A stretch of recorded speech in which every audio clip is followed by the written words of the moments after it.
Breakup होने के बाद मेरे दोस्त की हालत।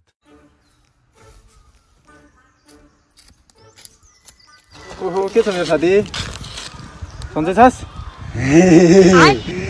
ए तपाई ह्यान्डसम हुन्छ के दाइ ह्यान्डसम हुनुहुन्छ तपाई ल मा अहिले ह्यान्डसम देखि तलाई के छ दानी अरु खबर ठीक छ दाइ सन्चै हुनुहुन्छ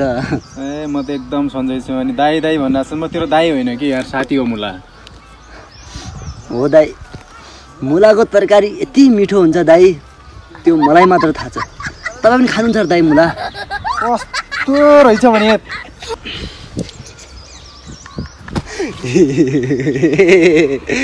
ए भगवान के भयो भाइ तलाई के भयो भन् त कोले छोडेको तलाई कोले के गर्यो भन्न हो दाइ तपाई पागलै हो दाइ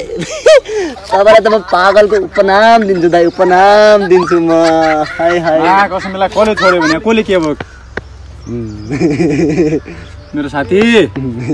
भयो के तलाई मेरो घर चन्द्रमामा हो के मेरो घर चन्द्रमामा हो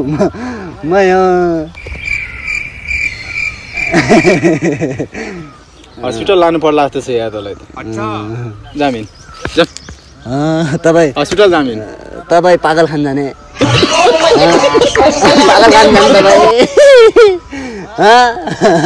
ए भगवान यता यता उठ्ने के तपाई यता उठ्ने यता उठ्ने यता हैन बस्ने हो कि इन्जाम उठ्ने के दाइ उठ्ने तपाई उठ्ने यहाँ दाइ होइन कि म तेरो साथी हो यार भयो के तलाई भन्न ल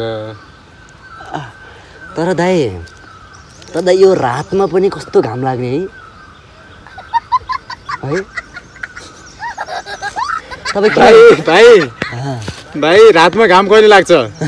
तपाई किन रुन लाग्नु दुनियामा छस् त तपाई किन रुन लाग्नु भएको के म तेरै कारणले रुन लागिरहेको छु भयो के तलाई तपाई नरुने नि दाइ बस्ने के बस्ने हैन हस्पिटल जाम भाइ के भयो तलाई के जामिन नाइ के तपाई जाँदै गर्ने म आउँछु कि अहिले है बिरामी भाछस् त तलाई के भइराछ म एक्लै गएर चाहिँ के गर्नु भने के मेरो भाइ जामिन मेरो साथी तर मान्छे राम्रो थियो के अच्छा खै कहाँ को राम्रो थियो को पछाडि कोले बोलाइ क्या दाइ तपाईलाई कोले बोलाइ क्या र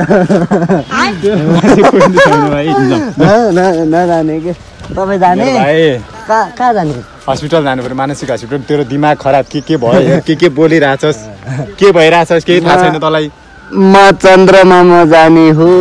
मलाई यहाँ कोले बोलायो तपाईँले बोलाउनु भयो दाइ बिस्तारै